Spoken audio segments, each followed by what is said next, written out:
Olá, sejam bem-vindos à TDM Reportagem. 30 anos depois de Tiananment, o massacre de milhares de estudantes permite leituras sobre o passado, sobre o presente e sobre o futuro da China, de Hong Kong, de Macau e do mundo. Scott Chiang faz parte da primeira geração de jovens ativistas pró-democracia no território. Hoje, mais afastado, admite que perdeu alguma esperança. A reportagem alargada desta semana, assinada pela jornalista Rita Tavares Teles. Pequim, 1989, 17 de abril. 2 dias depois da morte do ex-secretário-geral do Partido Comunista Chinês, Hu Yaobang, milhares de estudantes começam a concentrar-se na praça de Tiananment. Desaparecia um símbolo da reforma política do país. Nascia a esperança de uma China democrática. Passado um mês, estavam lá mais de 1 milhão de pessoas. No dia 4 de junho, o sonho morreu.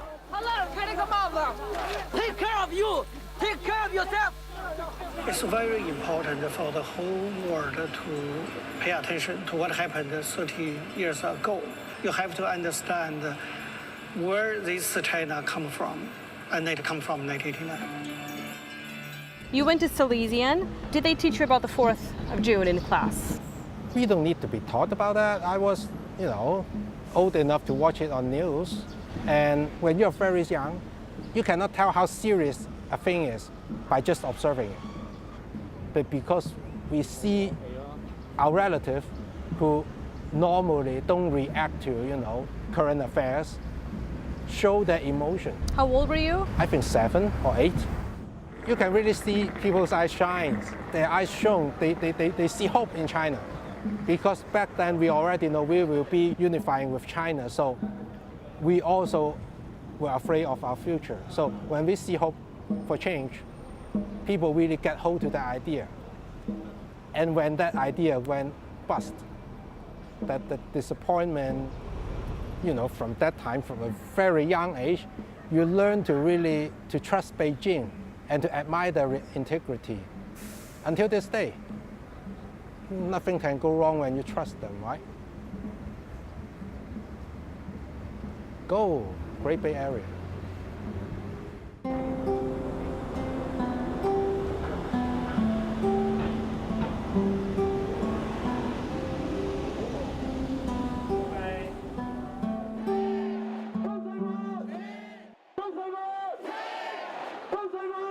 So it was 5 years ago. It was a little time prior to the Occupy movement in Hong Kong. So in Macau, we saw this big demonstration. It was the biggest one since 99. 89, unless you count in the, handover celebration. So it was over 20,000 people. It was mainly young people. At the time, Mun Kok-shang said it was kind of the awakening moment for the new generation. It felt surreal in a way that we were so used to the idea that people of Macau is apolitical. You couldn't think it's possible for so many people to actually show their face behind an idea to defend the value. I think it is a good experiment. What does it take for them to actually, voice out, to actually put themselves in front for a cause? Well, it turns out it takes something special. That is something that doesn't happen every day, and I don't think we'll see it very soon. The hand of the establishment hasn't actually reached and has firmly control in the social media just yet. I'm not saying they have censorship in every platform now, no, but they have established the sense that people are watched. Nesta altura, fomos interrompidos por segurança.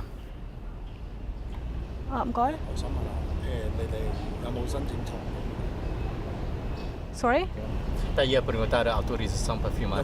This is a public place, no? Well, what just happened is metaphorical to this issue.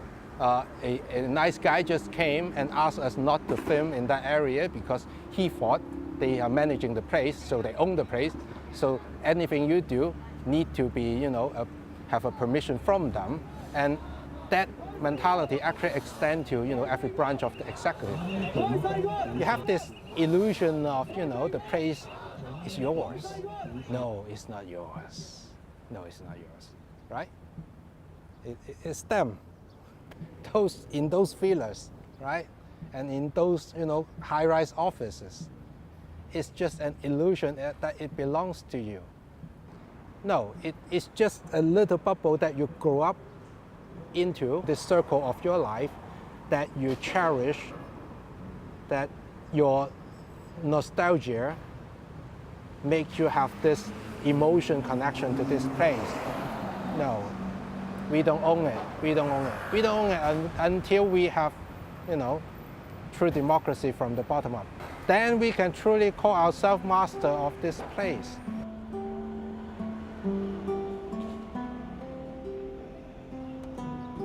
Of course, there are Chinese democracy, but, well, the same argument goes, is hot dog a kind of dog? Of course, there are hot dogs.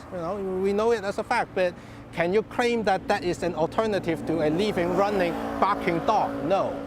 People who tell you that Chinese democracy should be different from the, so-called universal democracy, they don't really believe that. Does it happen to you in your life that you fantasize for something, you really, really want something, but you just don't know how you can fulfill it, how you can reach that goal?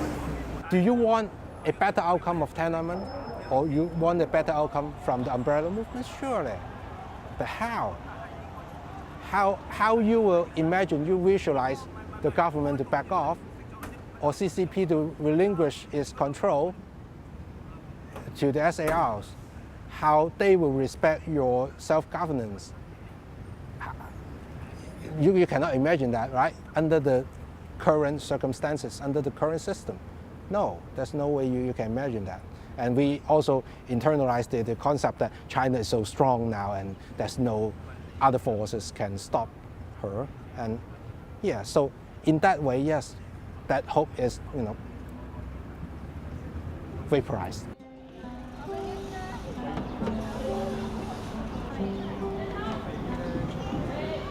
It feels like part of the fear you had long ago, some point in your life, and you look at things and you thought to yourself, wouldn't it go that way?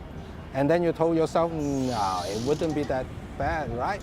And then when things come, you realize that you actually thought about it years ago. Oh. We have a saying, not losing is winning in itself when you are in the underdog. So I think to keep the hope alive and keep the movement not, stopping in a gridlock is something by itself very spectacle. And in Hong Kong, they have this self-image or self-illusion, I don't know, that they are having a full-fledged democracy, a working system of rule of law. That helps too, because they feel like they have something to lose. Unlike the other SAR that people kind of, accept the fact that, well, rules can be banned, this is Macau, Macau. So that's why there are a lot of people not willing to stay silent in Hong Kong, and they are willing to put their bottom for the cause. You did the airplanes at La Favouille, and then you lay there and you had to be carried out, and you did the airplanes at the chief executive's house. Things are much calmer now. What happened is I become a parent. We have a new legislator now, so a lot of attention has been drawn into the House. You can see followers of the new legislator, maybe a lot of them hasn't been paying that much attention to the true business of the House before that.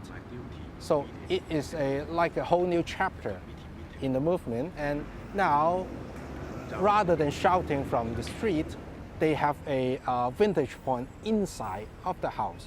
So they got to see how laws are made, how the game is played, and that takes some time to get used to, right? And it takes some time before eventually maybe people get tired of that and think that there's no hope in the House, and a new wave of street movement will come up. Most of the things that happen, he doesn't really go for the goal. Even the process is a win for him. most of the things he's doing is to expose how the rules are not being followed according to him. Right. To achieve a certain end. That's why he is such a headache for those who don't tolerate his existence. Whatever you do to him, he wins. You ignore him, he just keeps voicing out. You try to, push him down, then he gets more exposure, and more people came to, understand his cause and maybe agreeing with him. Looking into 2049, I think our primary goal is that the people of Macau in general really cherish their own fate, their own destiny being controlled by them. Because we may have a major change in the place or role of Macau in the whole of the country, because it was supposedly the end of one contract and maybe the end of the beginning of a different one. And how it will be negotiated or how it would be presented to us or presented by us, that distinction will be settled maybe in the next decade or two. And do we have the social consensus? Do we have the momentum to stand behind this when the time comes? That is a big doubt, and that is the major concern I have over all the irregularities and all the bad things people have been talking about in Macau and have been happening. Over the top is that ultimately in the next round when we can decide our fate, are we up to it? In 1992, Deng Xiaoping again came out and struck a deal with Chinese people. They say, okay, give us your cooperation. In exchange, we'll give you your freedom. Not political freedom, but economic freedom. Giving us our economic freedom in exchange of our own political freedom is a lousy deal. It doesn't make sense. Nevertheless, the deal has been carried out. The Chinese people took the deal. There is this whole school of thought saying that whatever exists makes sense in a way. If it doesn't make sense, it wouldn't be the case. The situation, as I look back, is not as simple as a social contract between CCP and people of China. You can also factor in the whole world. Where were the blockade? Where were all the policy, in reaction to 89? They disappear very fast in the face of, China opening up the market opportunity to the world. That is also a deal. Somehow, as a curiosity of history, the Soviet collapsed in the correct time, that China don't get as much pressure, and then they got the time to regroup, to breathe. And America thought that, well, I can put up my legs and take a break, because the evil empire just fell down. And what have we come to today? China raised to a serious contender to the world dominance. And is that a lousy deal? I think you people should ask yourself.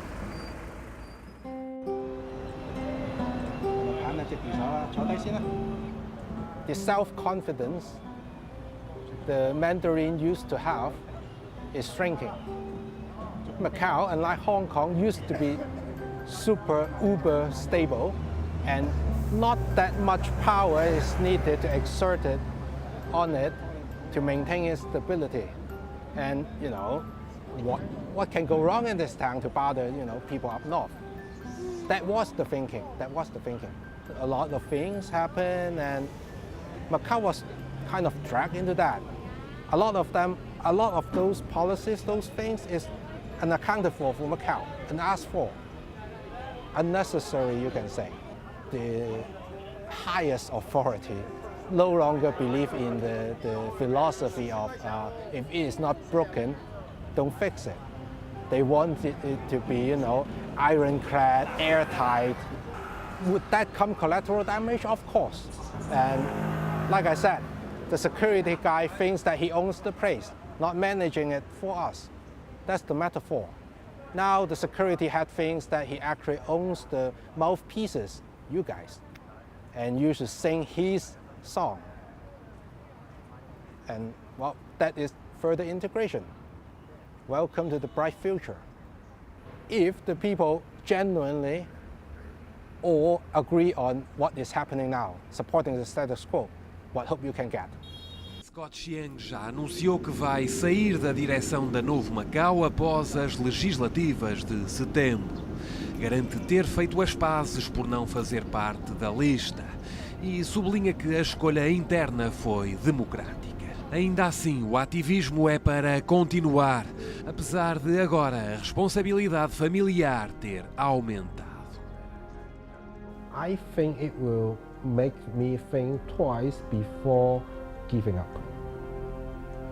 Even if I totally abandon activism from now on, my daughter or my children will surely discover my past in the future. So if I abandon it or decided to tune it down in the future, that is inevitable to come to this question: Daddy, why did you stop? Did you get what you wanted, or did you get something else? Why did you not? Why you stopped doing what you have been doing, right? It would be very hard for me to give them a real answer if I just, because I'm a daddy, so I'm afraid, then I back off. No, that is not the correct answer. That is not the correct way to think as well, right? I expect my daughter to be, at least as open-minded and as democratic as I am, and share my passion to, getting Macau better. So in 10 or 20 years' time, she'll go back and blame me. Daddy, you think that you abandoning this is good for me? I can see that coming. So what I would think twice is that how I would answer her in the future if I give up for her. Did you give up? Did you back off? Did you tone off? I cannot afford both ventures. I simply can't. And now we have a new chapter, right? We have a new legislator, and as I said, things move on to that. And I think I will still have the urge to go do it when, big time come. I think I still have that in me.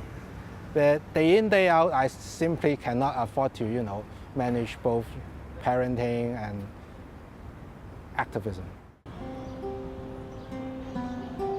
I want them to have nothing to fear.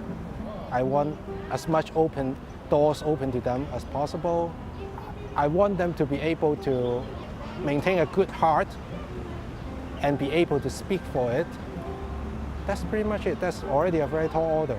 Let me work on that, and I'll tell you next time what next. Chiang é agora ativista pela revolução de mentalidades, a começar pela das duas filhas.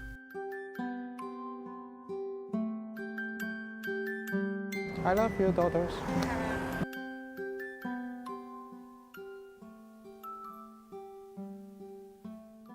A TDM Reportagem está de regresso na próxima semana.